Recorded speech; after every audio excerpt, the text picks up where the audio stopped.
नमस्कार, मी पल्लवी. आज आपण म्हैसूर स्पेशल कूटू सांबार तयार करूया. हे नव्या चवीचे सांबार चवीला खूपच छान होते. ही रेसिपी तुम्ही नक्की करून बघा. 7 ते 8 सुक्या मिरच्या, 4 चमचे धने, 4 चमचे चणा डाळ, 2 वाट्या ओले खोबरे, 1 चमचा जिरे, 1 चमचा हळद, चवीप्रमाणे चिंच आणि चवीप्रमाणे गूळ घेतला आहे.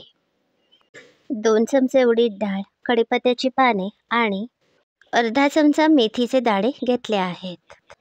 1 मोठा चमचा दालचिनी पावडर घातली आहे.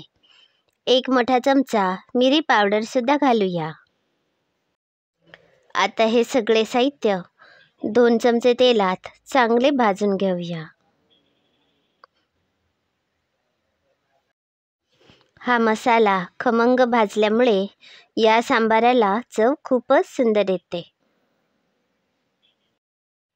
याप्रमाणे आता मसाला मी भाजून घेतला आहे. हा एका प्लेटमध्ये काढते. हा मसाला गार होण्यासाठी ठेवूया. थोडासा हिंग घेतला आहे. त्यामध्ये थोडे पाणी घातले आहे. मिक्सरच्या भांड्यामध्ये हा सगळा मसाला घातला आहे. याबरोबरच चिंच आणि गूळसुद्धा घातला आहे. हे मसाल्याचे वाटण पाणी न घालता वाटायचे आहे. हे बघा, मिक्सरमध्ये मी हे वाटण तयार केलं आहे. 50 ग्राम तूर डाळ घेतली आहे. 1 मोठी वाटी भरून भिजवलेले शेंगदाणे घेतले आहेत. या कुकरमध्ये हे शेंगदाणे आणि डाळ घालून स्वच्छ धुवून घेऊया.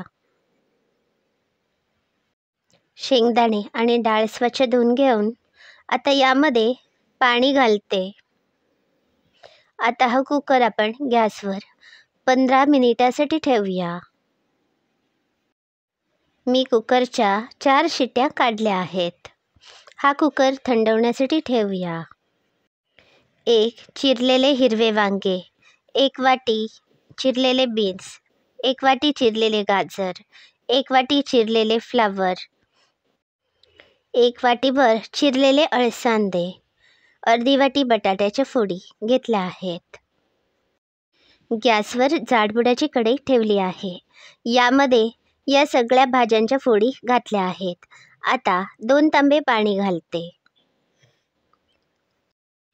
चवीप्रमाणे मीठ घातले आहे. 2 ते 2.5 मोठे चमचे मीठ यामध्ये मी घातले आहे. हिंगही चांगला विरघळला आहे, त्यामुळे हे हिंगाचे पाणीसुद्धा यामध्ये घातले आहे. कढईवर झाकण ठेवून या फोडी शिजवून घेऊया. गॅसवर दुसऱ्या बाजूला मी डाळ आणि शेंगदाणे शिजत घातले आहेत. हे बघा, आता या भाज्या चांगल्या शिजल्या आहेत. आपण मगाशी जे खोबऱ्याचे वाटण तयार केले होते ते घालूया. हे वाटण घालून चांगले सरमिसळ करूया. आवश्यकता असेल तर यामध्ये तुम्ही थोडेसे पाणी घालू शकता. डाळ आणि शेंगदाणेसुद्धा चांगले शिजले आहेत. हे सुद्धा या सांबारामध्ये घातले आहेत. आता या सांबाराला चांगली उकळी आणूया. हे सांबार 5 ते 8 मिनिटे चांगले उकळूया. यामध्ये चवीप्रमाणे गूळ घातला आहे. 1 चमचा हळद घातली आहे. हे सांबार जेव्हा उकळेल तेव्हा यावर फोडणी घालायची आहे. ही बघा, मी आधीच फोडणी तयार केली आहे. ही फोडणी या सांबारावर घालते आणि गॅस बंद करते.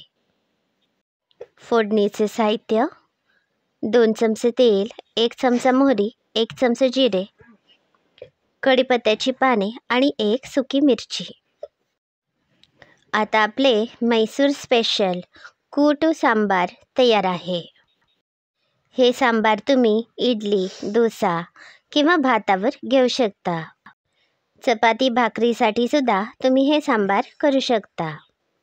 हे सांबार अगदी पातळ किंवा अगदी दाट असे करू नका, मध्यम प्रमाणातच ठेवा. आजची ही रेसिपी तुम्हाला कशी वाटली याचा अभिप्राय नक्की कळवा. जर तुम्हाला माझ्या रेसिपी आवडत असतील तर माझे चॅनल नक्की सबस्क्राईब करा. हे व्हिडिओ शेअर करा. धन्यवाद.